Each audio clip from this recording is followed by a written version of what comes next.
الدنيا تضيق خلقك، الحمد لله ما حد بياخذ منك رزقك. هدي وارتاح ثابر واطمح من حقك، بس بلاش العين.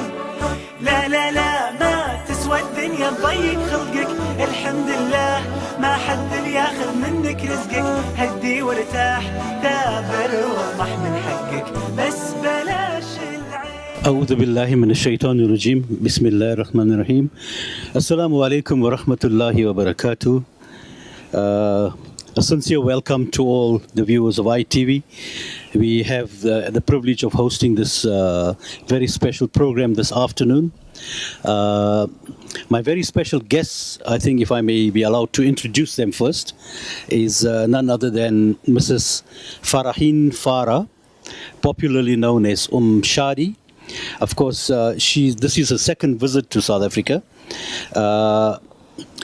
Shadi's youngest, or rather the middle son, Shadi, was imprisoned 2 years ago for allegedly trying to endanger the life of an Israeli soldier. They do what all kids do in kids that are living under occupation and oppression, that is throw stones at the occupiers. And this is what Shadi did, and he was unfortunately arrested and incarcerated without a fair trial. Of course, living under occupation and occupiers don't take too kindly when their soldiers' lives or health or well-being is endangered. So he has undergone some mental and physical torture. And since then, Shadi is on trying to highlight the plight, not only of Shadi, but all the young prisoners. Their number approximately 500 to 600 in Zionist jails. So they're trying to highlight the plight of the young kids in jail. Israel has a law that they can jail prisoners or children under the age of 12. Now this in itself is a very contentious, very controversial law, but nevertheless, this is Shadi. And then of course we have the privilege of hosting also Rula Tamimi. Tamimi is a rather famous name. Why? Because of the struggles of the Tamimi family, and of course the icon of the struggle, the young Ahed Tamimi. She's been in the news of late. She just was recently released after serving about 8 months in a Zionist jail. And so Rula is with us. She's a graduate as well. She studied at Al-Quds University in occupied Palestine, of course. And then, of course, we have with us a well-known, world-renowned cartoonist, Osama Nazal. His works depict life living under oppression and the struggle for liberation. And I presume that most of the viewers have seen his work exhibited. Nevertheless, they are all on a tour where they are networking with the communities at large, the population in South Africa, and of course NGOs, government officials, to highlight and to remind the people that the condition of the people of Palestine hasn't changed much. In fact, it has become much more oppressive. So we need to remember that just recently, Israel has passed the Jewish nation-state law, which is nothing but an apartheid law. And this, of course, one of the things that this law has done is that it establishes the right of a natural attachment to Israel as a Jewish state for all Jews wherever they might be. So this in essence discounts and disenfranchises in a way, or lowers the rights of people born and bred in occupied Palestine. And of course, the other thing that it does, it has officially made Hebrew the national or the official language of the state of Israel, thereby relegating Arabic as a second-class language.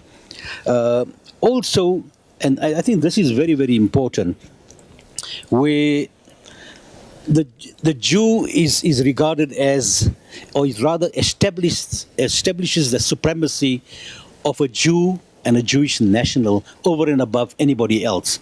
Everybody else is regulated as second class, and only Jews are recognized as the legitimate residents of the state of Israel. Now, you've got to keep in mind that there are approximately 2 million, I think close to 2 million non-Jews. These are Palestinians living in what we call Israel, which is in essence from 48 occupied Palestine, but living in Israel. And then, of course, there's over 2 to 3 million Palestinians living in the occupied territories. That's the West Bank. So all these people seemingly have second-class rights. Now, this sounds all too familiar because we have come from the age of apartheid, which we've fortunately overcome. There's still a lot of challenges in South Africa. That's another story.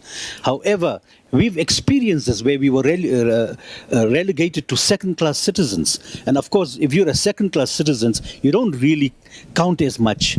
Now, similarly, the Palestinians, whether you're an Israeli Palestinian or a Palestinian in the West Bank living under occupation, you are regarded as second class. And also, I think, just before I go to the guests, what is very, very important, and this is a challenge to the sympathizers of Israel, those that are vociferous in defending Israel and calling Israel a democratic state in the sea of undemocracy, that is referring to all the Arab states. We'll agree to that point. Most of the Arab states are despotic states and are not democratic at all. But that's another discussion again. However, Israel claims to be the only democracy in the Middle East. We can agree to a certain point. Israel is a democracy. But let us clarify it now. Israel is a democracy for Jews only. Let us make that quite clear. There's no democracy for people living under occupation or for Israeli Palestinians. And this law that has now been passed makes it quite clear. And what it does, this new law, is that as a Jew from South Africa, a sympathizer of Israel, a member of the Jewish Board of Deputies, maybe let's take, for example, Tony Leon.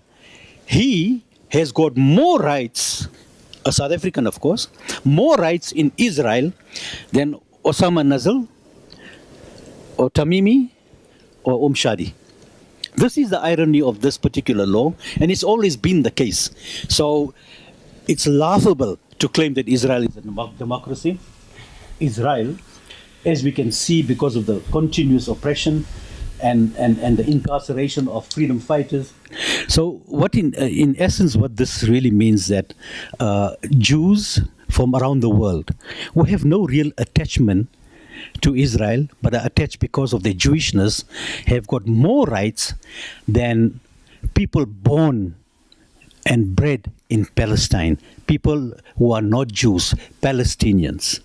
So this is the abnormal situation out there, and yet they have the temerity to call Israel a democratic state. But now, enough said. I think we need to now talk to our guests, and we'll start off with Osama. Osama, you have experienced life. Of course, you are now how old? 30 some odd? 36 سنة. 36 years. 36 years, and you've experienced life under a brutal, oppressive regime. I understand that you've been to prison as well. Maybe you could just talk a little bit about your experiences in occupied Palestine. وفي هذه 36 سنة عشت مرارة الظلم. ممكن تخبرنا عن بعض المساوئ التي عشتها في فلسطين؟ أولا أرحب بكم على هذه الشاشة وأوجه سلامي إلى جميع المستمعين والذين يشاهدون عبر هذا الأثير، ونوجه لهم سلام وتحية من فلسطين إلى جنوب إفريقيا. Firstly, we'd like to greet all the listeners and thank you for watching the program, and all the listeners and all the watchers. We'd also send you greetings from the people of Palestine. أنا واحد من أبناء الشعب الفلسطيني الذي يقع عليه الاحتلال الإسرائيلي. I am one of the people of Palestine that has fell prey to the Israeli occupation. نحن في فلسطين نقاوم من أجل السلام ومن أجل المحبة ومن أجل الحرية. In Palestine, we resist because of freedom and because of peace and security. لقد واجهت بمرارة السجن لحكم ب7 سنوات. I faced the bitterness of imprisonment for 7 years. وخرجت بعد قضاء 2.5 في السجن. And I came out after serving 2.5 years of the sentence. من الحكومة الفلسطينية والاتفاق مع الحكومة الإسرائيلية. As a result of an agreement between the Israelis and the Palestinian Authority. وكنت أرسم الرسومات الكرتونية التي تعبر عن حياة الشعب الفلسطيني. I used to draw cartoons